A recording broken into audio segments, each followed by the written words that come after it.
இறைவனுடைய கருணையினாலே ஜெயத்ரதனை காப்பாற்றுவதாக கர்ணன், அஸ்வத்தாமா எல்லாருமே சொன்னாங்க. ஆனா யாருமே அங்க காப்பாற்றுவார்களோ மாட்டார்களோ என்று துரியோதனை இரவோடு இரவாக அணிவகுத்து சுரங்க நிலவரை என்று சொல்லக்கூடிய நிலவரையில கொண்டு போய் வச்சுட்டான். அப்படி நிலவரையில வைத்து விட்ட பிறகு 13வது நாள் முடிந்தது. அன்னைக்கு நைட்டு யாருமே தூங்கல. என்ன தூங்கல? ஒருவர் கூட அன்னைக்கு இரவு வந்து தூங்கல. அன்னைக்கு யாருமே தூங்கலையே. அவங்க மகிழ்ச்சியில தூங்கல. உண்மையாகவே ரொம்ப சந்தோஷமா இருந்தா என்ன வராது? தூக்கம் வராது. ரொம்ப துக்கமா இருந்தா என்ன வராது? தூக்கம் வராது. ரெண்டுத்துக்குமே தூக்கம் வரவே வராது. ரெண்டுத்துக்குமே தூக்கம் வராது. ரொம்ப மகிழ்ச்சியா இருந்தாலும் தூக்கம் வராது, ரொம்ப துக்கமா இருந்தாலும் தூக்கம் வராது. பாண்டவர்களுக்கு தொண்டை அடைக்கக்கூடிய அளவுக்கு தூக்கம் வரல. அவங்களுக்கு தலைக்கு மேல வானலாவிய இன்பம். அதனால அவர்களுக்கு தூக்கம் வரல. இரவெல்லாம் தூங்கல. அப்படி தூங்காத பொழுது அடுத்த வினாடி பார்த்தீங்கன்னா அப்பதான் அர்ஜுன பெருமான் என்று சொல்லக்கூடிய ஒரு 13வது நாள் இரவு யாரும் தூங்கல. 14வது நாள் யுத்தம் என்று சொல்லக்கூடியது ஆரம்பிக்கின்றது. அப்படி ஆரம்பிக்கின்ற பொழுது அர்ஜுன பெருமானுக்கும் அங்க இருக்கக்கூடிய அரசர்கள் ஒவ்வொருவருக்கும் யுத்தம் நடக்குது. நேற்றைய தினத்துல அபிமன்யு எப்படி யுத்தம் செய்தாரோ அதே மாதிரி இன்னைக்கு அவங்க அப்பா யுத்தம் செய்கிறார். தன் மகன் இறந்த காரணத்தினால இவர் அகோராத்திரமான ஒரு யுத்தத்தை செய்கிறார். அப்படி செய்து வருகிற பொழுது கர்ணனை சார்ந்த வீரர்கள் அத்தனை பேரையும் அடிச்சார். கர்ணன் அர்ஜுனனோடு யுத்தம் செய்து அவரும் தோல்வி உறுகிறார். சுத ஆய்வு என்று சொல்லக்கூடியவன் யுத்தம் செய்து அவனும் தோல்வி உறுகிறான். அப்படி எல்லாரும் சுத ஆய்வு துளைத்த மயங்கி விடுகிறார் அர்ஜுன பெருமான். அப்படி விழுந்ததுக்கு அப்புறம் தான் சுதாய்வு பார்த்தீங்கன்னா அவர் திரும்ப என்ன பண்றார்? பகவானாக இருக்கக்கூடியவர் சுதாய்வு விடக்கூடிய பானத்தை தன் மார்பகத்தில் ஏற்றுக்கொள்ளுகிறார்.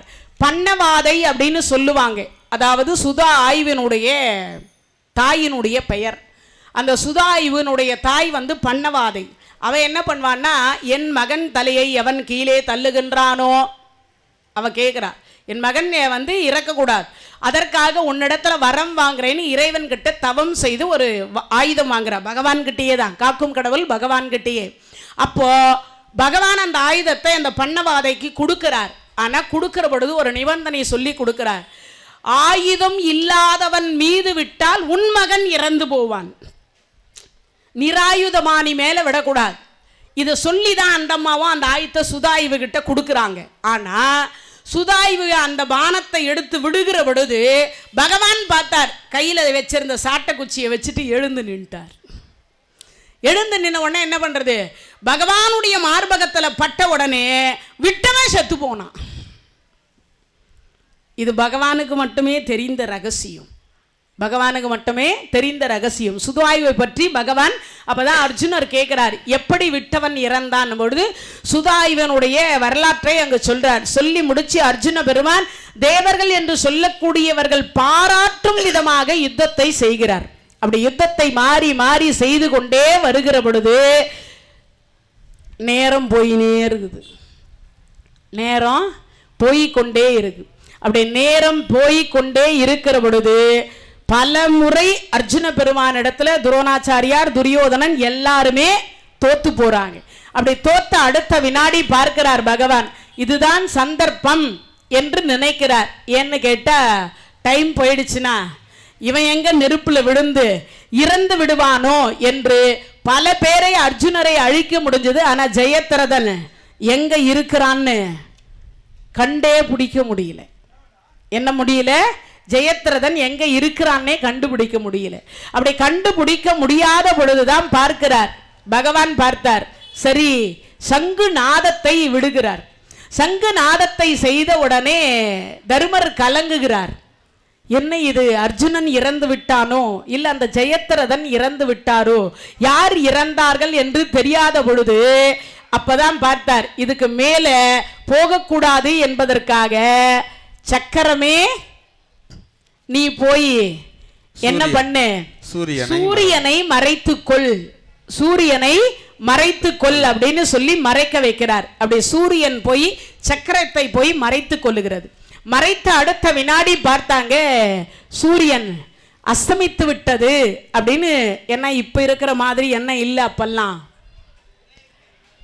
டைமிங் கிடையாது. என்ன கிடையாது? டைம் பீஸ் கிடையாது. அதனால பார்த்தார் உடனே யுத்தம்.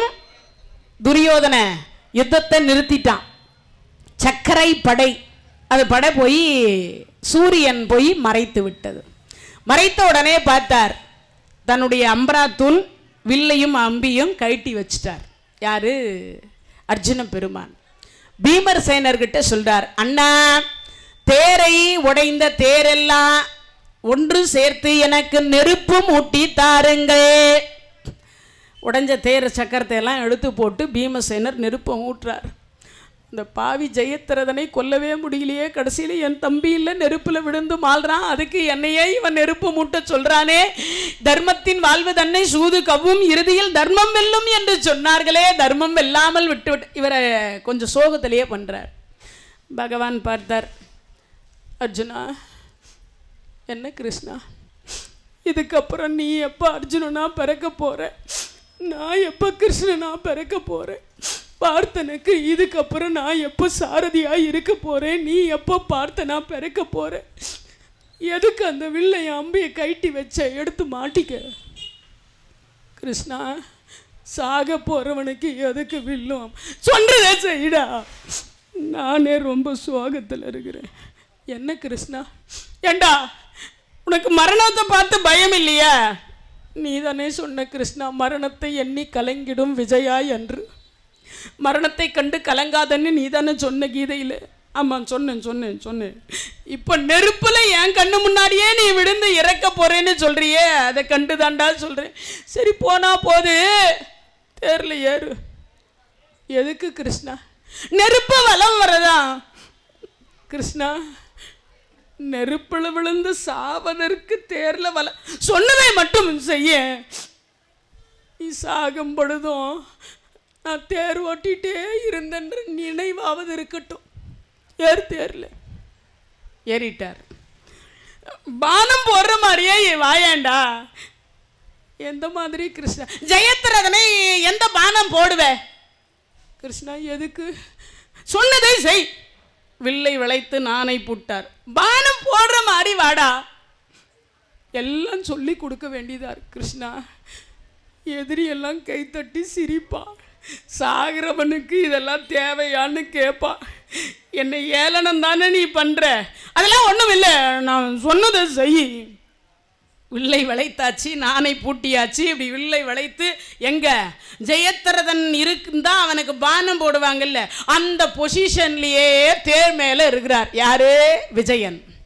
பார்த்தனுக்கு சாரதியாக இவர் தேரை ஓட்டுறார். அதை எப்படியான் தெரியுமா, நீங்கள்லாம் கல்யாணம் ஆகும்போது கணவன் மனைவி இந்த சுண்டு வரலும் பிடிச்சிட்டு மணவரியை சுற்றுவீங்களே, எப்படி சுற்றுவீங்க?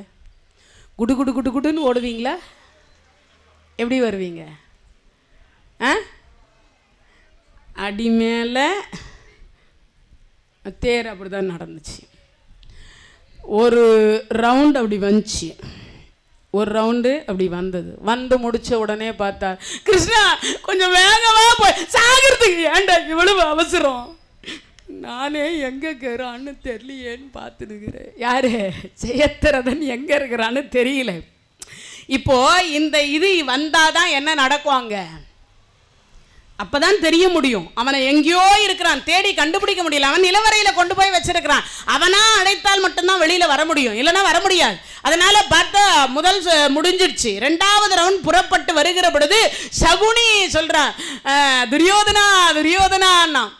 என்ன மாமா? ஆமாம், ஜெயத்ரதன் எங்கே காணவில்லை. அது ரகசியம் மாமா. என்னடா ரகசியம்? பொல்லாத ரகசியம். இப்போ இன்னும் கொஞ்ச நேரத்தில் 1.5 சுத்து முடிஞ்சு போச்சு, இன்னும் 1.5 தான் இருக்கு. 1.5 சுத்து முடிஞ்சு போச்சு, இன்னும் 1.5 தான் இருக்கு. அதனால சொல்றேன், இந்த காட்சியை மட்டும் ஜெயத்ரதன் பார்த்தா எவ்வளவு நல்லா இருக்கும். எந்த காட்சியை மாமா? நெருப்புல விழுந்து அர்ஜுனன் இறக்கக்கூடிய காட்சியை பார்த்தா எவ்வளவு நல்லா இருக்கும், அவன் எவ்வளவு மகிழ்ச்சியா இருப்பான். மாமா இதுக்கு தான் மாமா நீங்க வேணும்னு சொல்றது. என்னை வாழ வைக்க வந்த மாமா எங்க நரகத்துல எங்கேயோ இருந்தான். போய் கூட்டு வாடான்னு ஒருத்தனை அமுச்சு வச்சான். நான் தான் சொன்னேன்னு போய் சொல்லுன்னா அவன் நிஜமாவா? ஆமா, சூரியன் அஸ்தமனம் ஆகிவிட்டது, அர்ஜுனன் என் நெருப்பை வலம் வந்து கொண்டிருக்கின்றான், நீ இந்த காட்சியை வந்து பார்க்க வேண்டும் என்று துரியோதன மகாராஜா சொன்னார். அப்படியான அவன் துள்ளி குதித்து ஓடி வந்தான். 2 ரவுண்டு முடிஞ்சிச்சு. 2 ரவுண்டு முடிஞ்சிச்சு. இப்போ 2 ரவுண்டு முடிஞ்சதுக்கப்புறம் 3ஆவதா வலம் வர்றார். கிருஷ்ணா கொஞ்சம் சீக்கிரமா போயங்க, சாகிறதுக்கு அவசரப்படாதடா. இப்போதான் வந்துகிட்டு இருக்கிறான். யாரு? ஜெயத்ரதனை கொண்டு வந்து அர்ஜுனருக்கு முன்னாடி நிற்க வச்சாங்க. நிற்க வச்ச அடுத்த வினாடி அர்ஜுன பெருமான் சொல்றார். யார்கிட்ட? பகவான் சொல்றார் அர்ஜுன பெருமான் கிட்ட. என்ன சொல்றாரா? அப்பா அர்ஜுனா காண்டீபா, என் மருமகனை உன் மகனை கொன்ற ஜெயத்ரதன் நிற்கின்றான், பானம் போடு. கிருஷ்ணா செத்தாலும் சாவேன், தரும நெறியில தான் என்ன பண்ணுவேன்? ஆட்சி பண்ணுவேன். என்ன பண்ணுவேன்? தரும நெறியில் ஆட்சி பண்ணாலும் பண்ணுவேனே தவிர என்ன பண்ண மாட்டேன்? யுத்தம் செய்ய மாட்டேன். சூரியன் அஸ்தமித்ததற்கு பிறகு என்ன பண்ணக்கூடாது? போர் செய்யக்கூடாது. போர் செய்யக்கூடாது. அது யுத்த தர்மத்திற்கு மீறிய செயல். எனக்கு நரகம் வரும். அதனால நான் எக்காரணத்தை கொண்டு என்ன பண்ண மாட்டேன்? யுத்தத்தை செய்ய மாட்டேன் என்று சொல்லுகிறார். இறைவனுடைய கருணையினாலே அர்ஜுன பெருமானாக இருக்கக்கூடியவர் எரி தணல் என்று சொல்லக்கூடியதிலே மூழ்குவதை பார்ப்பதற்கு ஜெயத்ரதனை கொண்டு வந்து, எங்கேயோ இருந்த நிலவரையில் இருந்த ஜெயத்ரதனை கொண்டு வந்து துரியோதனன் நிற்க வைத்தான். நிற்க வச்ச அடுத்த வினாடி பகவான் சொன்னார், அப்பா என் மருமகன் உன் மகனை கொன்றவன் இருக்கின்றான், பானம் போடுனார். கிருஷ்ணா நான் யுத்த தர்மத்திற்கு மாறாக யுத்தம் செய்ய மாட்டேன், யுத்த தர்மத்திற்கு மாறாக நான் யுத்தம் செய்ய மாட்டேன்னு சொன்னார். சொல்லி முடிச்ச அடுத்த வினாடி பார்த்தார், ஏன் யுத்த தர்மம்? என்ன யுத்த தர்மம்? நேற்றைய தினத்துல யுத்த தர்மத்தை பார்த்தா நம்ம உன் மகனை கொன்றாங்க, என் மருமகனை கொன்றாங்க. ஒருவனிடத்தில் ஒருத்தர் தானே யுத்தம் செய்யணும், எல்லோரும் சேர்ந்து கூடியிருந்து தானே என் மருமகனை கொன்றார்கள். அப்ப எங்க போச்சு யுத்த தர்மம்? அவர்கள் வேண்டுமானால் யுத்த தர்மத்தை கடைபிடிக்காம இருந்திருக்கலாம் கிருஷ்ணா, ஆனா நாங்க யுத்த தர்மத்தின் பிரகாரம் தான் யுத்தம் செய்வோம். அப்போ பொழுது இருந்தா பானம் போடுவியா? அப்போ மயிரளவு இருந்தாலும் அவன் உயிரை வாங்கி விடுவேன்னார். சக்கரமே என்ன பண்ண? நீ விலகுன்னார். விலகி அடுத்த வினாடி என்ன பண்ணிட்டாராம்? விலகி அடுத்த வினாடி பானம் ஏற்கனவே தயாரா இருந்ததில்ல, போட்டார். கிருஷ்ணன் சொல்றார், அர்ஜுனா அபயம் அபயம் அபயம்னார். என்ன கிருஷ்ணா தலை கீழே விழ போகுது? என்ன? ஐயோ அவன் தலை கீழே விழக்கூடாது, அவன் தலை கீழே விழுந்தா உன் தலை சுக்குநூறா வெடிச்சிரும். ஃபுட்பால் அடிக்கிற மாதிரி அடி. எங்க குரு சேத்திரத்துல சமந்தக பஞ்சக மடுவிலே உதிரத்திற்கு நடுவிலே அவங்க அப்பன் கழுத்தளவு தண்ணீர்ல உட்கார்ந்துட்டு தவம் பண்ணிட்டு இருக்கான்.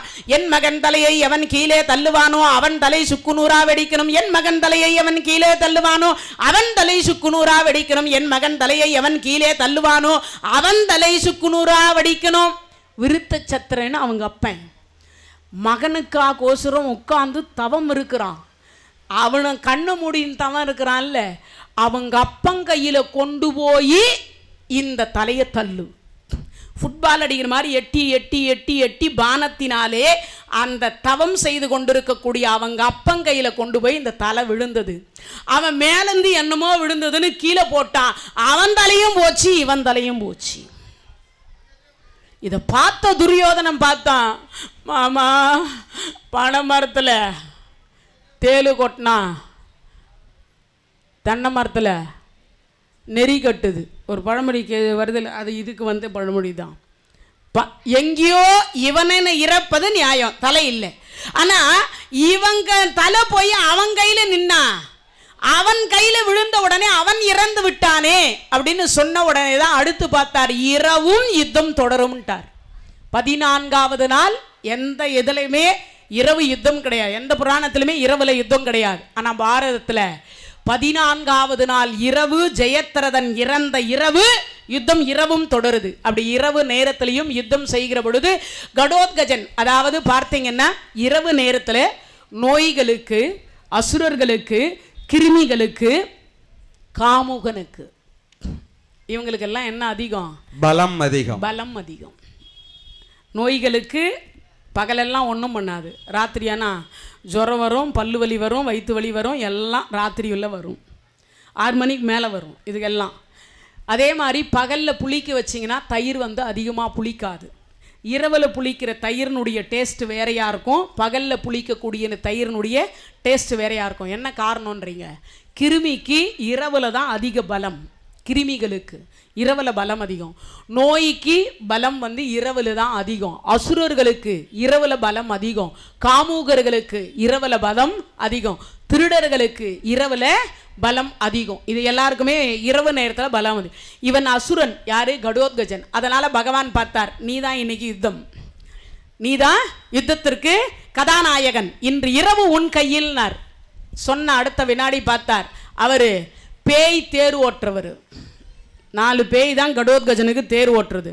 ஒரு நிமிஷம் இங்கே இருப்பார், ஒரு நிமிஷம் டெல்லியில் இருப்பார், ஒரு நிமிஷம் சென்னையில் இருப்பார். வினாடிக்கு வினாடி தன் உருவத்தை மாற்றி கொண்டே இருப்பார். அந்த பேய்களுக்கு உத்தரவு போட்டு அதுங்க என்ன வேணாலும் பண்ணும். தேரைய வானத்திலேயே வட்டமடிக்கும். அது மட்டும் இல்லை, இவர் ஆணு திறந்தா குதிரை போகுது, யானை போகுது, அதில் வீரர்கள் போகிறாங்க, மொத்த பேரையும் கொன்றே தின்றா. யுத்தம் செய்து தின்னலை, ஆணு வாயை திறந்த உடனே எல்லா வீரர்களும் நேராக வாய்க்குள்ளே போகிறாங்க. இப்போ எதிரில் நிற்கிறவங்க கதியெல்லாம் என்ன ஆகும்னு யோசிச்சு பாருங்க. இதை பார்த்த துரியோதனன் சொன்னான், என்ன பண்ணா? அப்போ தான் கர்ணன் கிட்ட சொல்கிறார், வேலாயுதம் கொடுத்தார் அல்லவா இந்திரன் கவச குண்டலத்தை வாங்குகிற பொழுது, அந்த வேலாயுதத்தை யார் மேலே? இந்த கடோத்கஜன் மேலே விடுன்னு சொன்னார். உடனே கடோத்கஜன் மேலே விட்டாங்க. விட்ட உடனே கடோத்கஜன் இறந்து விட்டார். 13வது நாள் அபிமன்யு இறந்தார். 14வது நாள் இரவு கடோத்கஜன் என்று சொல்லக்கூடியவர் இறந்து விடுகிறார். ஆனால் நேத்தைக்கு அழுத அவர்கள் இன்னைக்கு அவ்வளவா அழலை. ஏன்? இவன் அசுரனுடைய ஒரு அசுரப்பெண், யாருடைய? இடும்பியினுடைய மகன் அல்லவா. அதனால் கடோத்கஜன் இறந்து விட்டான். இறந்த அடுத்த வினாடி 14வது நாள் இரவு யுத்தமும் முடிஞ்சது. 15வது நாள் யுத்தம் தொடங்குது. அப்போ தான் துரோணாச்சாரியார் என்று சொல்லக்கூடியவரிடத்துல துரோணாச்சாரியார்கிட்ட துரியோதனன் கேட்குறான். என்ன கேட்குறான்? இன்று எப்படியாவது நீங்கள் தான் வெற்றி பெற வேண்டும் அப்படின்னு கேட்டார். அப்போ வெற்றி பெறணும்னு கேட்ட அடுத்த வினாடி 15வது நாள் சூரியன் உதயமான உடனே அணையக்கூடிய விளக்கு பிரகாசமாக இருந்தது. அன்று 1 10 10 100 100 1000 1000 லட்ச பானமாக கோடி பானமாக பறந்து சென்று விளக்கை தாக்குவது போல துரோணாச்சாரியார் விடக்கூடிய பானம் அவ்வளவு வேகமாக போச்சான். அப்போ கொன்று குவிக்கிற பொழுது அப்பதான் பார்த்தார், முனிவர்கள் சப்தரிஷிகள் வான்வழியாக பறந்து போனாங்க. நீ ஒரு அந்தணனா? அந்தணர்களுக்கு என்ன வேலை? வேதம் சொல்லிக் கொடுப்பது, ஓதுதல், ஓதுவித்தல். இந்த 2 தான் அவங்களுக்கு வேலை. ஆனால் நீ என்ன செய்து கொண்டிருக்கிறாய்? உதிரத்தை பார்த்தால் பயப்படணும், ஆனால் நீ என்ன பண்ணிட்டு இருக்க? கொன்று குவித்து கொண்டிருக்கிறாய். அதுவும் எந்த குலத்தை? மனித குலத்தை கொன்று குவித்து கொண்டிருக்கிறாய். நீ அரசனா? நீ சத்திரியனா? கிடையாது, இல்லை, நீ அந்தணன் தானே. அதனால் சீக்கிரமாக இந்த பூமியினுடைய எதை விட்டுட்டு, இந்த உலகம் என்கின்ற பூ உலகத்தை விட்டுட்டு விண்ணுலகம் வருவாயாகன்னு சப்தரிஷிகள் இவருக்கு வாக்கு கொடுத்து விட்டு அவர்கள் பறந்து போறாங்க. அதற்கு பிறகு யுத்தத்தை கடுமையாக செய்கிறார் துரோணாச்சாரியார். அப்படி கடுமையான யுத்தம் செய்கிற பொழுது அப்பதான் பகவான் பார்க்கிறார். தர்மா, சொல்லுங்க கிருஷ்ணா, நான் சொன்னதா போய் ஒன்று சொல்லிட்டு வாயேன். என்ன சொல்லணும்? அஸ்வத்தாமா அதா குஞ்சர. நான் சொல்ல மாட்டேன். ஏன்? நீங்களே சொல்லுங்க அதனுடைய அர்த்தத்தை. கிருஷ்ணா, எனக்கு பொய் சொல்ல தெரியாது. அப்படியா? உண்மையே சொல்லேண்டா. அஸ்வத்தாமா என்கின்ற மதம் கொண்ட யானைக்கு பீமன் யமனானான். அஸ்வத்தாமான்னு பேர் கொண்ட யானை, பட்டத்து யானை. அந்த பட்டத்து யானையை பீமசேனர் கொன்று விட்டார். அந்த கொன்று விட்டதுக்கு பெயர் ஒன்னும் இல்ல, அஸ்வத்தாமா அதா குஞ்சரம். குஞ்சரம்னா யானைன்னு அர்த்தம். பின்னாடி போடு யானைய, முன்னாடி சொல்லு என்னன்னு. அஸ்வத்தாமா என்கின்ற மதம் கொண்ட யானைக்கு பீமன் யமனானான். கிருஷ்ணா நீ போய் சொல்ல, நான் சொன்னால் அவன் நம்ப மாட்டான். அர்ஜுனன் அனுப்பேன், அவன் சொன்னாலும் நம்ப மாட்டான். இத்தனைக்கும் குரு சீடர்கள் தான், ரொம்ப சிஷ்யன் யாருக்கு, துரோணாச்சாரியாருக்கு. அர்ஜுனன் சொன்னாலும் நம்ப மாட்டார். பீமனை சொல்ல அவன் சுத்தமாக நம்ப மாட்டான். நகுல சகாதேவர் நாங்களும் எங்களுக்கு பொய் சொல்லவே தெரியாது, இப்போ யார் சொல்கிறதுன்னு ஒரு பிரச்சனை. கடைசியில் பார்த்தார், தர்மர்கிட்ட சொல்கிறார், ஒரே ஒரு பொய்யை கூட சொல்ல மாட்டேன்னு விரதம் இருக்கக்கூடியவர் தான் யார் அவரு, தர்மராஜா. நாமெல்லாம் ஒரு நாளைக்கு சொல்லலைன்னா தூக்கம் வரல, மண்டை கொடாயுது. என்ன சொல்லலன்னா நிஜமாதாம்மா, மண்டை கொடாயம். பொய் சொல்லலன்னா ராத்திரிகள்லாம் தூக்கம் வராது. அப்பா எவ்வளவு நல்லவர், எவ்வளவு நல்லவர் பார்த்துக்கோ.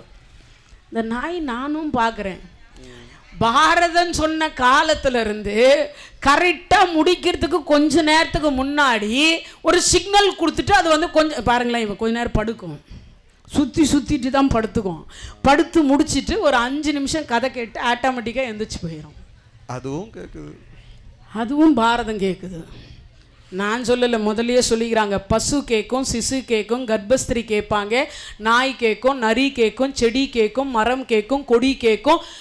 உள்ளே இருக்கக்கூடிய கருவறையில் இருக்கக்கூடிய கர்ப்பகிரகத்தில் இருக்கக்கூடிய கருவறையில் இருக்கக்கூடிய இறைவனும் இறைவியும் கூட கதை கேட்பாங்களாம். அதுக்கு தான் இந்த புராணமே. நம்ம கேட்டு எவ்வளவு புண்ணியம் அடைகிறோமோ அது மாதிரி இந்த கதையை, அவங்களுக்கு நடந்த கதையை, அவங்களுக்கு நடந்ததை நாம் இந்த இடத்துல சொல்லி கேட்கிற பொழுது அந்த தெய்வம் மகிழ்ச்சி அடைந்து நமக்கு என்ன தருமா, மகிழ்ச்சியான வாழ்க்கை, திருவருளை தருமா. அதனால் இது நானும் பார்க்குறேன், பாரதம் ஆரம்பித்த காலத்துலேருந்து 11 நாளாக கரெக்டாக டான் இந்த டைமுக்கு வந்துடுது. அதுக்குன்னு தெரிஞ்சிருக்குது நேரம், டைம் என்னான்னு. இப்போ துரோணாச்சாரியார் என்று சொல்லக்கூடியவரிடத்தில் போய் தர்மராஜா சொல்ல மாட்டேன்னு சொன்னார். உண்மையை சொல் அஸ்வத்தாமா என்கின்ற மதம் கொண்ட யானையை சற்று நேரத்திற்கு முன்னதாகத்தானே பீமன் கொன்றான், அதை சொல்லு, உண்மையை சொல்லுன்னார். இவருடைய தொந்தரவு தாங்க முடியாம போய் என்ன பண்றாரா, குருநாதா வணக்கம், யுத்தம் செய்யறதை விட்டுட்டு இங்க என்னடா உனக்கு வேலை. அது ஒன்றும் இல்லை, இப்போ சொல்றதுலயும் ஒரு விதம் இருக்கு. செத்து போன செய்தி வாசிக்கிறது எப்படி இருக்கு, எல்லோரும் இறந்து விட்டார்கள் அப்படி சொன்ன யாராவது என்ன பண்ணுவாங்க, கல்லால் அடிப்பாங்க இல்லையா. இறந்து போனால் எப்படி சொல்லணும், சோகமாக, தன் முகத்தை வந்து சோகமாக வச்சுக்கணும். அதனால் தர்மராஜா இப்போ போகிறார், சிரிச்ச முகத்தோடு போகாதப்பா, கொஞ்சம் சோகமாக போ. ஒரு பையன் செத்து போயிட்டுருக்கான், அப்பா கிட்ட நீ செய்தி சொல்ல போகிற, அப்போ முகம் எப்படி இருக்கணும், கிருஷ்ணா நீ என்னென்னமோ சொல்லி என்ன போக சொல்கிற, நீ போ நான் பார்த்துக்கிறேன், ஒன்றும் இல்லை அஸ்வத்தாமா அதான் குஞ்சர, அதை சொல்லி போதும். அப்போ தான் என்ன பண்ணாரா, நான் சொன்னா அவர் அதெல்லாம் ஒன்றும் இல்லை போ. என்ன பண்ணிட்டார், கடைசியில் போய் அஸ்வத்தாமா அதா குஞ்சரன்னு இவர் முடிக்கவே இல்லை, இவர் எடுத்து சங்க ஊத ஆரம்பிச்சிட்டார். முழுசா காதில் விழலை, எது முழுசா அவர் காதுல. என் கையில் என்னது இருக்கும்போது, வில்லம்பு இருக்கின்ற பொழுது, இந்த உலகத்திற்கு குருநாதர் துரோணாச்சாரியார் நான் உயிருடன் இருக்கின்ற பொழுது என் மகன் மாண்டு விட்டானா, கோமா ஸ்டேஜுக்கு போயிட்டார், படைக்கலத்தை விட்டுட்டார். இன்னொன்று அவருக்கு இன்னொரு சூட்சமும் இருக்கு. இந்த இறைவன் மறைத்தல் என்கின்ற ஒரு தொழில் செய்கிறார் தெரியுமா, அது இங்கே தான். இதையும் நம்ம நினைவு வச்சுக்கணும். அஸ்வத்தாமா சிரஞ்சீவி, அவன் பிறக்கின்ற பொழுதே அவன் மரணம் எய்தாதவன்றது சிரஞ்சீவிகள் இருக்காங்க இல்லையா, அதில் 7 பேரில் ஒருத்தன் அஸ்வத்தாமா. அவன் பிறக்கின்ற பொழுதே அசரீதி சொல்லி தான் சிவபெருமானுடைய கருணையினாலே அஸ்வத்தாமா பிறந்தவன். அப்படி இருக்கும் பட்சத்தில் அது இவருக்கு தெரியும், தன் மகனுக்கு என்ன இல்லைன்னு, மரணம் இல்லைன்னு. ஆனால் அந்த நேரத்தில் பாருங்க அது நினைவுக்கு வரல, மறந்து வச்சுட்டாரு, மறக்க வச்சுட்டார். அதான் விஷயமே அங்க. அப்போ இறைவன் மறைச்சு விட்டார, மறைக்கிற தொழில் செய்யறார. அப்படின்னா என்ன அர்த்தம், நம்ம என்னதான் படிச்சிருந்தா கூட மறந்துடுவோம், எல்லா நேரத்திலையும் நமக்கு என்ன இருக்காது, உதவாது, மறந்துடுவோம்.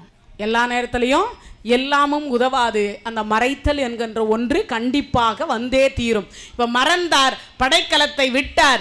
திருஷ்ட துய்மனர் என்று சொல்லக்கூடியவர் பானம் போட்டு கொன்னுட்டார்.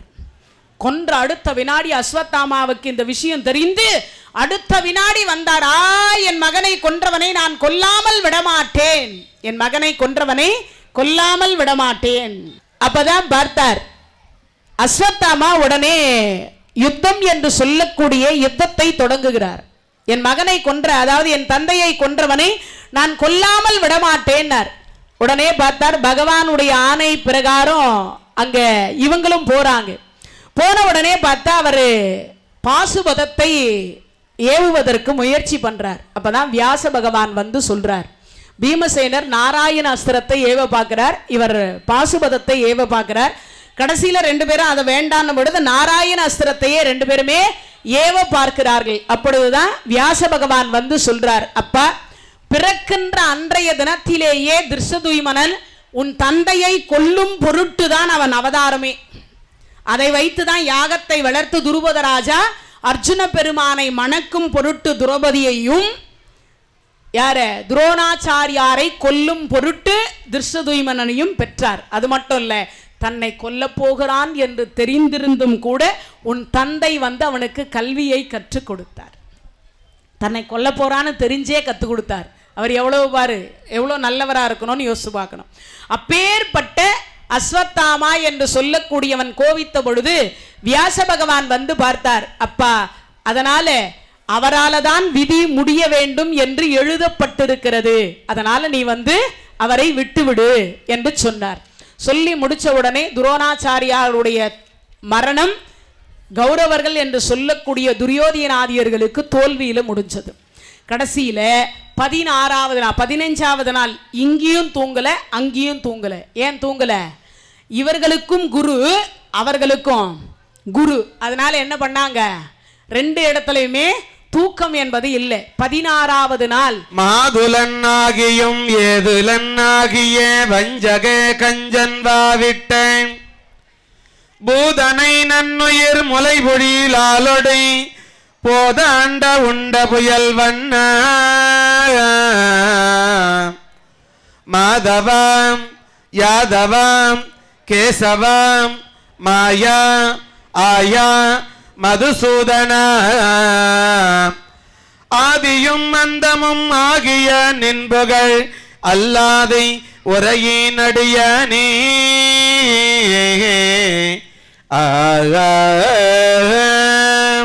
இறைவனுடைய கருணையினாலே தர்மராஜாவாக இருக்கக்கூடியவர் அங்கு சேனாதிபதி பட்டம் என்று சொல்லக்கூடியதை ஒரு பக்கம் இருக்கிறாங்க திருஷ்டதுய்மனர் கூட. இங்க கர்ணனுக்கு சேனாதிபதி பட்டத்தை கொடுக்கிறார் இந்த துரியோதனன். கொடுத்த அடுத்த வினாடி 16வது நாள் யுத்தத்தின் பொழுது இன்று போய் நாளை வா என்ன அர்ஜுனர் சொல்லிட்டார், இன்று போய் நாளை வா நாளை வா. 16வது நாள் முக்கியஸ்தர்கள் யாரும் இறக்கல.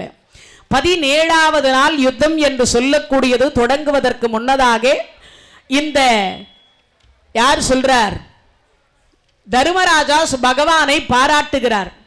தூர்வாச முனிவர் வந்து உணவு கேட்ட பொழுது காப்பாற்றினாய், அதே மாதிரி பாஞ்சாலிக்கு சேலை கொடுத்தாய், அதே மாதிரி படம் பொருந்துதல் சருக்கத்தில் அமித்ரேய முனிவருடைய சாபத்திலிருந்து எங்களை காப்பாற்றினாய், அதே மாதிரி அழைத்த பொழுதெல்லாம் எங்களுக்காக வந்து உதவி செய்தாயே கிருஷ்ணா என்று சொல்லி பகவானை பாராட்டுகிற பொழுது அப்படி பாராட்டி விட்டு கேட்டார், இன்று கர்ணன் இறந்து விடுவானா, இன்று கர்ணன் இறந்து விடுவானா? அதுக்கு அவர் சொன்னார், இன்று கர்ணன் நாளை துரியோதன. இன்னைக்கு இன்று கர்ணன் மாழ்வான், நாளைய தினம் துரியோதனன் இறப்பான். நாளைய தினத்துல துரியோதனன் இறந்து விடுவான். இதை சொல்லி முடிச்ச அடுத்த வினாடி பார்த்தார், அப்படியா, அப்படின்னா இன்னைக்கு கர்ணன் இறந்து விடுவானா? இறந்து விடுவான் அப்படின்னு சொன்னார். அப்போ கர்ணன் என்று சொல்லக்கூடியவன் அப்பதான் என்ன பண்றாரா, இங்கிருந்து புறப்பட்டு யுத்தத்திற்கு செல்லுவதற்கு முன்னதாக இந்த பக்கம் ஒரு பொன் முடிச்சு கட்டிக்கிட்டார், இந்த பக்கம் ஒரு தங்க முடிச்சு கட்டி கொண்டார். அப்படி கட்டி கொண்டு அள்ளி அள்ளி அள்ளி அள்ளி கொடுத்து கொண்டே செல்லுகிறார். எப்போ இன்றோடு என்னுடைய ஆயுள் முடியுமோ இல்லை என் பானத்தின் கையினாலே என் தம்பியினுடைய ஆயுள் முடியுமோ தெரியாது அப்படின்னு நினைச்சு என்ன பண்ணாராம், அள்ளி அள்ளி கொடுத்து கொண்டு செல்றார். ஏன்னா இன்னைக்கே கடைசி நாள், தான தர்மத்தை நாளைக்கு செய்ய முடியுமோ முடியாதோ என்று அள்ளி அள்ளி கொடுத்துக்கிட்டே போறாராம். அப்படி கொடுத்து கொண்டே போகிற பொழுது அவர் ஒரு வார்த்தை சொல்றார், அண்ணா இன்று நமக்கே வெற்றி வர வேண்டும். யாருகிட்ட சொல்றார்? கர்ணன்னா இன்னைக்கு நமக்கே வெற்றி வரணும்னு சொல்லுகிற பொழுது அப்பதான் சொல்றார், அப்ப நாம ஏன் தோல்வி விடுறோம் தெரியுமா? அந்த பார்த்தனுக்கு சாரதியாக இருப்பது போல எனக்கும் ஒருத்தன் சாரதியா இருந்தா நாமும் வெற்றி பெறலாம். அதே மாதிரி சாரதிக்கு நான் எங்க போறது? நம்ம பக்கமும் ஒரு தேரோட்டி இருக்கிறார், அதே மாதிரி சாரதி இருக்கிறார். யார் அவர்? சல்லிய மாமா. யார் அவரு? சல்லிய மாமா. சொன்ன அடுத்த வினாடி, ஒருவேளை சோறு போட்டு நம்ம பக்கம் கூப்பிட்டுக்கிறேன், ஒருவேளை சோறு போட்டு நம்ம பக்கம் கூப்பிட்டுருக்கிறேன், அவரை கூப்பிட்டு உங்களுக்கு தேர் ஓட்ட சொன்னால் நல்லாவா இருக்கும்? ஒருவேளை சல்லிய மாமா தேர் ஓட்டினா நான் இன்று வெற்றி பெறலாம். சொன்ன அடுத்த வினாடி பார்த்தார், இங்கிருந்து நேராக துரியோதனன் போனான். மாமா சொல்லு துரியோதனா, யுத்தத்தை விட்டுட்டு இங்கே என்ன வந்து மாமா போட்டுருக்க? ஆமா மாமா, அது ஒன்றும் இல்லை மாமா, நம்ம கட்சி தானே மாமா ஜெயிக்கணும். ஆமாம், நம்ம கட்சி தான் ஜெயிக்கணும். மாமா நீங்கள் நான் ஜெயிக்கணும்னு ஆசைப்படுவீங்களா? பாண்டவர்கள் ஜெயிக்கணும்னு ஆசைப்படுவீங்களா? நான் உன் கட்சியில் தானே இருக்கேன், அதனால் சொல்கிறேன், நீ ஜெயிக்கணும்னு தான் நான் நினைப்பேன். அப்படின்னா மாமா, ஒன்றும் இல்லை மாமா, இன்னைக்கு ஒரு நாளைக்கு அது ஒன்றும் இல்லை மாமா, நீங்கள் கர்ண அண்ணாவுக்கு இன்னைக்கு ஒரே ஒரு நாளைக்கு தேரோட்டியாக தாங்கள் இருக்க வேண்டும். துரியோதனா, இதை வேறு எவனாவது சொல்லி இருந்தால் இந்நேரம் சொல்லிய நாக்கு அறுபட்டிருக்க, இல்லைன்னா தலையை கீழே விழித்திருப்பேன். ஒருவேளை உணவு போட்டாய் என்பதற்காக நான் உன் பக்கம் வந்து சேர்ந்தால் போயும் தாய் தந்தை பெயர் தெரியாத இலிகுலத்தோன் அவனுக்கு நான் போய் தேரோட்டியாக ஆவதா? மாமா எனக்காக மாமா, இதுவரைக்கும் எவங்கிட்டையும் கெஞ்சாதவன் யார்கிட்ட கெஞ்சுறான்? சல்லியர்கிட்ட கெஞ்சுறான். சரி உனக்காக செல்லுகிறேன், ஆனால் ஒன்று, இவனுக்கோ போறேன்னு சொன்னார, அதுவே பெரிய விஷயமா கருதி என்ன பண்ணிட்டார்? இப்படி ஓட்டு அப்படி ஓட்டுன்னெல்லாம் சொல்லக்கூடாது, அப்படியெல்லாம் சொல்ல மாட்டார் மாமா, அப்படியெல்லாம் சொல்ல மாட்டார். சல்லியர் இங்கிருந்து போனார், தேர் ஓட்டுறார். தேர் ஓட்டுகிற பொழுது அவர் பாட்டுக்கு அவர் ஓட்டுறார். மாமா, இன்றுதான் என் வீரத்தை பார்க்க போகிறீர்கள், இன்றுதான் என் பான மலையை பார்க்க போகிறீர்கள், இன்றுதான் என்னுடைய அனைத்து பானத்தையும் நீங்க பார்க்க போறீங்க. பார்த்தனே ஏற்கனவே பார்த்தனே. திரௌபதி மாலை இடும் பொழுது வில்ல வளைக்க முடியாம கீழே விழுந்து மீசையில மண்ணு ஒட்டினதை பார்த்தனே. மாடுபிடி சண்டை அப்போ ஜட்டியோட ஓடி வந்ததை பார்த்தனே. யாரு? இந்த சல்லியூர். சும்மா இல்லாம கர்ணனை சொன்ன உடனே அவங்க பாட்டாங்க, மாமா எடுங்கள் பானத்தை, இருவரும் யுத்தம் செய்வோம், யார் வெற்றி பெறுகிறோம் என்று இப்பொழுதே வீரத்தை பார்ப்போம். ரெண்டு பேரும் இறங்கி சண்டை போட ஆரம்பிச்சிட்டாங்க. இதை பார்த்துட்டு போய் ஒருத்தர் சொன்னார், ரெண்டுத்த தேர்ல ஏற்றி அமுச்சு வச்சிங்களா, அது ரெண்டும் போற வழியிலேயே சண்டை போடுதுன்னாங்க. துரியோதனன் வந்தா, கர்ணன்னா நீங்களாவது பொறுத்து கொள்ளுங்களேன், சல்லியமாமா நீங்களாவது பொறுத்து போங்களேன், என்னை போய் அவன் வா சண்டைக்கு என்று அழைக்கிறான், முதலில் அவனிடத்தில் சொல்லிவை. ரெண்டு பேரையும் சமாதானப்படுத்தி தேர்ல ஏற்றி அமுச்சு வச்சாங்க. அப்படி தேரேற்றி அனுப்பி வைக்கிற பொழுது அப்பதான் நாகாஸ்திரம் என்று சொல்லக்கூடியதை அங்கே விடுகிறார். அர்ஜுனன் மேலே நாகாஸ்திரத்தை விடுகிற பொழுது சல்லியர் சொல்லுகிறார், நாகாஸ்திரம் என்று சொல்லக்கூடியது அங்கே இருக்கிறவன் ஏற்கனவே திருட்டு கிருஷ்ணன், அவன் ஏதாவது தில்லுமுள்ளு செய்வான், நீ கழுத்துக்கு குறி வைக்காதே, மார்பகத்துக்கு குறி வையேன்னார். அவர் சொன்னார், தேர் ஓட்டுறதுக்கு வந்தியா, தேரை ஓட்டுனியா, தேரை மட்டும் ஓட்டிட்டு போயிட்டே இருக்கணும்னார். பார்த்தார், இவர் சொல்லுவதை அவர் கேட்காதனால என்ன பண்ணார், இவர் கழுத்துக்கு தான் குறி வைத்தார். அந்த கழுத்துக்கு குறி வைத்த அடுத்த வினாடி பார்த்தீங்கன்னா பகவான் தன்னுடைய உயிர் என்று சொல்லக்கூடிய வலது கால் கட்ட விரல்ல தான் பகவானுடைய உயிர் இருக்கிறது. தன் உயிரை கொடுத்து தேரை ஒரு அங்குலம் பூமியில் அழுத்தினார். தலைக்கு வந்தது தலைப்பாகையோட போயிடுச்சு, மேலே இருந்த கிரீடத்தை தட்டி விட்டுட்டு போயிடுச்சு. அது மீண்டும் கேட்குது, என்னை அர்ஜுனன் மீது விடு, உலகத்தில் எந்த மூலையில் இருந்தாலும் அவனை நான் கொல்லுவேன்னு.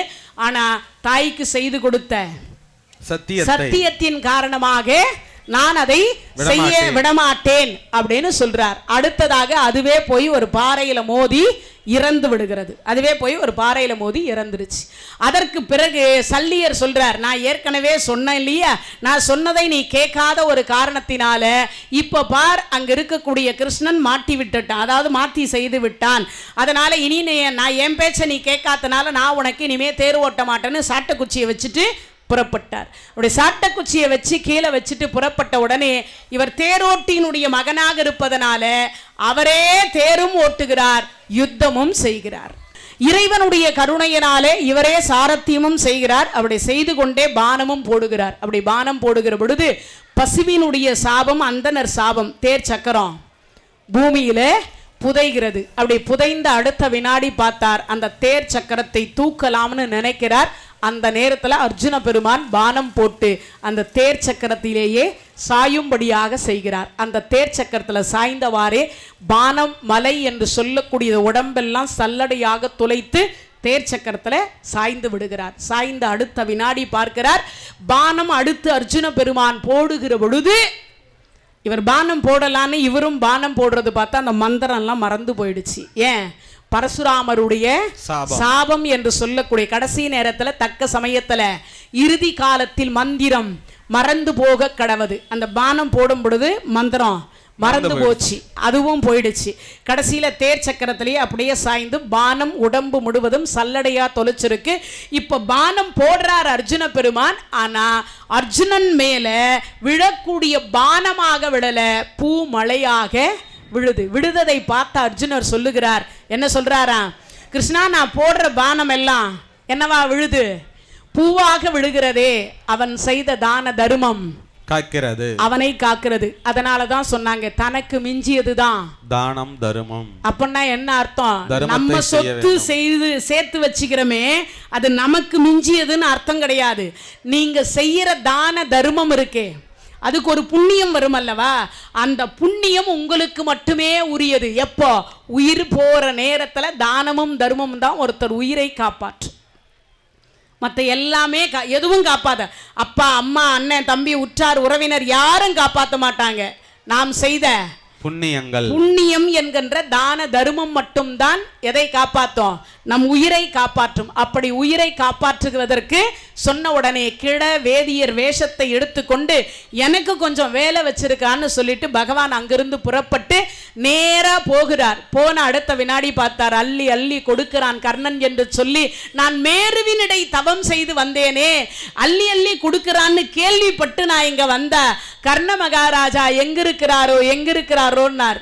அப்பதான் சொல்றார், ஐயா நான் எங்க தான் இருக்கேன், இப்போவும் ஒன்றும் கெட்டு போகலைங்க, இருக்கிறத கேளுங்க, கொடுத்துட்டு சாகிறேன்னா. நாம் அந்த என்ன சொல்லியிருப்போம்? அவங்கள சாகும்போது கூட ஏன்டா என் உசுரை இப்படி வாங்குறீங்கன்னு இருப்போம். ஆனால் அவன் என்ன சொன்னா, இப்போவும் இருக்கிறத கேளுங்க, கொடுத்துட்டு சாகிறேன்னா. இப்போவும் கொடுத்தன் என்கின்ற பெயர் இருக்கட்டும். பகவான் சொல்றார், இப்போவும் இருக்கிறத தாண்டா நான் கேட்க போறேன்னு சொன்ன அடுத்த வினாடி இருக்கிறது 4. 1 உடம்பு, அது என் பாண்டவர்கள் அழ வேண்டியது, உயிர் செஞ்சோற்று கடன் கழிக்க வேண்டியது இருக்கிறது, பாவம் யாரும் கேட்காதது, புண்ணியம் கொடுக்கிற மாதிரி இருக்கு. அப்பதான் சொன்னார், நீ செய்த புண்ணியம் அனைத்தும் எனக்கு தருவாயாக. உடனே பார்த்தார், யாம் செய் புண்ணியம் அனைத்தும் பெருகேன்னு கொடுக்கிறார். ஆனால் அப்படி கொடுக்கிற பொழுது பகவான் சொன்னார், நீ சும்மா எல்லாம் கொடுத்தா நான் வாங்க மாட்டேன், இந்த இதயத்தில் போய் ஒரு பானம் தச்சிருக்குல்ல, அந்த பானத்தை அப்படி பிடுங்கிட்டு அதுக்கப்புறமா நீ கொடுன்னார். எதை வச்சு? உதிரத்தை பிடித்து தானமாக கொடு. மகாபலி சக்கரவர்த்தி இடத்தில் 3 அடி மண் தானம் வாங்குற பொழுது கூட சுக்ராச்சாரியார் வண்டாக போய் அந்த குழாய் என்று சொல்லக்கூடிய அந்த குழாயில போய் அடைச்சார். அந்த இதில் அந்த கமண்டலத்தில் ஒரு குழா இருக்கும் தெரியுமா, அதில் போய் வண்டாய் இருந்து அடைச்சார். அவர் கண்ணை குத்தி அதிலிருந்து உதிரம் வடிந்து அதை வைத்து தான் நான் தாரவாத்து வாங்கினேன்.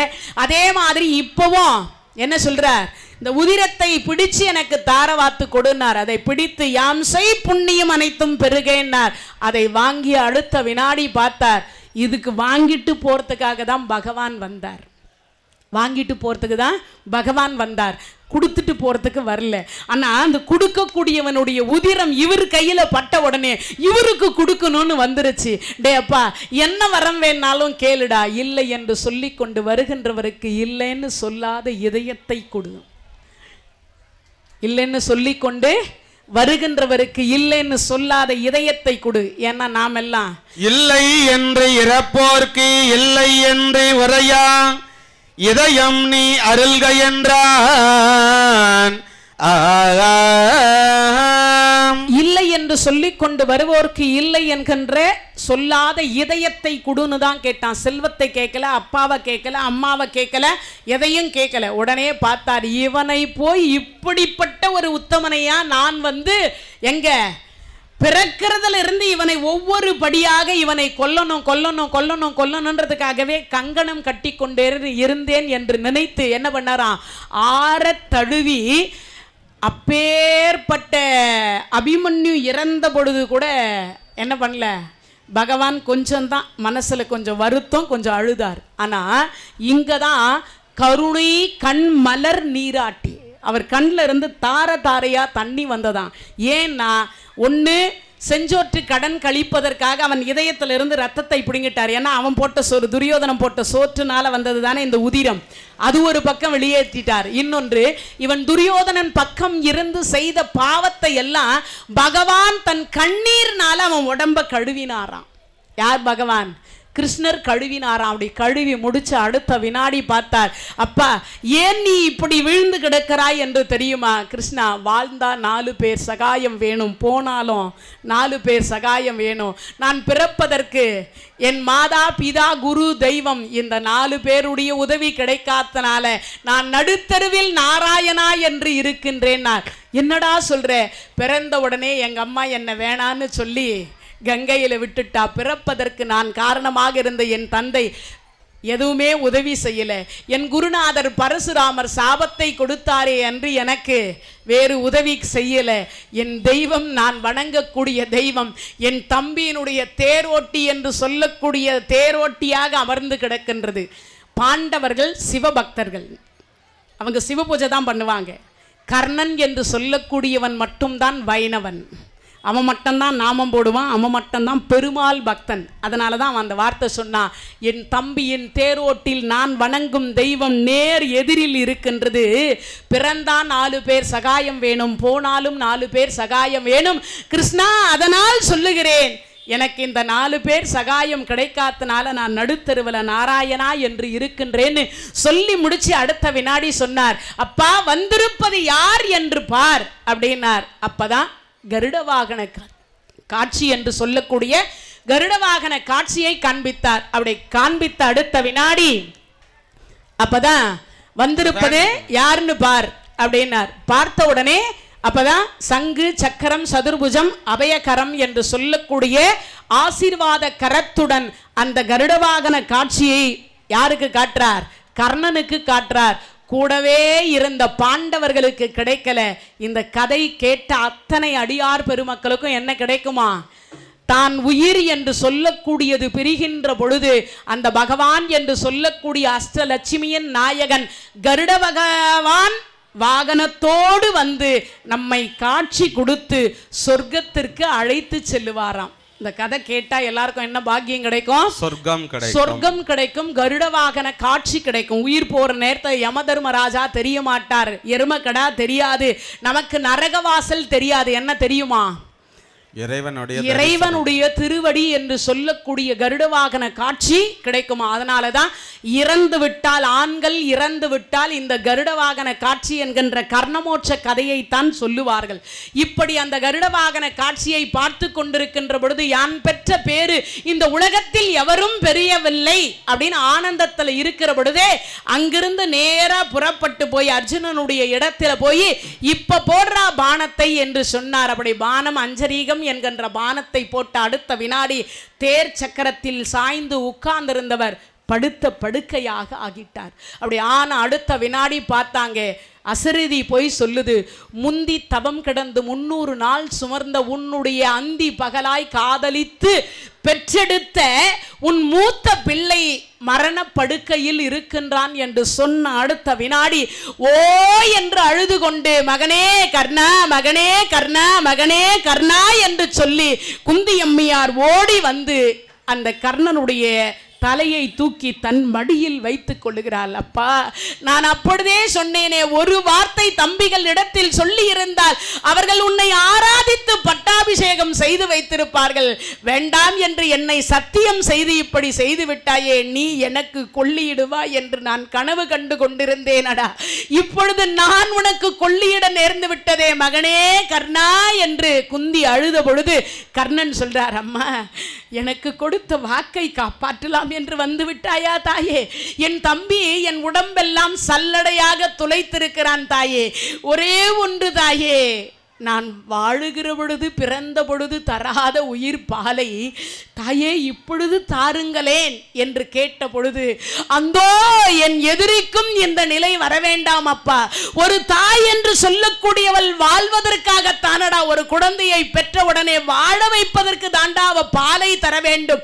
உயிரை பிரிவதற்கு எந்த தாயும் பால் தரமாட்டாள். அப்பா, நான் உனக்கு சோறூட்டியதில்லை, பாலூட்டியதில்லை, பிள்ளை மொழியை கேட்டதில்லை, அம்மா என்று அழைத்த வார்த்தையை நான் கேட்டதில்லை, பள்ளிக்கு உன்னை அனுப்பியதில்லை. அப்பா, சிறிது நேரமாவது என் மடியில் நீ பேசிக் கொண்டிருப்பாயாக. அம்மா, நீ வாழக்கூடிய காலத்தில் வந்திருந்தால் நான் மணிக்கணக்காக உன்னிடத்தில் பேசியிருப்பேன் தாயே. நீ சாகின்ற பொழுது வந்துவிட்டு என்னிடத்தில் பேசு என்று அழைத்தால் நான் என்ன பேசுவேன் தாயே? தாயே, எனக்கு அந்த உயிர் பாலை கொடுங்கள் அப்பா. நான் அந்த உயிர் பாலை கொடுத்து விட்டால் நீ என்னை விட்டு பிரிந்து விடுவாயடா. நீ இறப்பதற்கு நானே காரணமாக இருக்க மாட்டேன். எந்த தாய்க்கும் இந்த நிலை வர வேண்டாம் மகனே, நான் அந்த உயிர் பாலை தரமாட்டேன் என்று குந்தி அழுத பொழுது, அம்மா, நான் வாழ்வதற்கு தான் எனக்கு அந்த உயிர் பாலை தரவில்லை தாயே. நான் வாழ பிறந்தவனாக இருந்திருந்தால் என்னை வளர்த்திருப்பீர்கள் தாயே. நான் மாள பிறந்தவன் தாயே, அதனால் தான் பிறந்த உடனே என்னை பேழையில் விட்டு விட்டீர்கள் தாயே. அதனால் நான் இறக்கின்ற பொழுதாவது தங்கள் மடியில் இறக்கக்கூடிய பாக்கியத்தை எனக்கு அந்த ஆண்டவன் தந்திருக்கின்றான் தாயே. அதனால் என்னை யார் அழைக்கிறார்? உடம்பெல்லாம் நோகுகிறது தாயே. மரணப்படுக்கை என்று சொல்லக்கூடியதில் இருக்கின்றேன், மரண தருவாயில் இருக்கிறேன். என்னால் வேதனை தாங்க முடியவில்லை தாயே. அதனால் அந்த உயிர் பாலை கொடுங்கள் என்று கேட்ட பொழுது, அவள் 90 வயது கிழவி, அவளுடைய மார்பகத்தில் அந்த பால் சுரக்கிறது. அந்த பாலை பிடித்து, அப்பா, என்னை மன்னித்து விடடா. அடுத்து ஒரு பிறவி இருக்குமானால் நீ என் வயிற்றில் மகனாகவோ அல்லது நான் உன்னுடைய வயிற்றில் மகளாகவோ பிறந்து இந்த ஜென்மத்தில் வாழ முடியாத வாழ்க்கையை அடுத்து ஒரு பிறவியிலாவது வாழ வேண்டும். இந்த தாயை மன்னித்து விடடா, மன்னித்து விடடா. வாழ்வதற்காகத்தான் ஒரு தாய் உயிர் பாலை தர வேண்டும். மகனே கர்ணா, இந்த பாவினி இறப்பதற்கு உயிர் பாலை தருகிறேன், என்னை மன்னித்து விடு என்று சொல்லி அந்த கரத்தில் பிடித்து அவன் வாயில் ஊற்றுகிறாள். எங்குந்தோ பால் கொண்டு வரல, அவளுடைய மார்பகத்தில் இருந்து சுரக்கிறது பால்.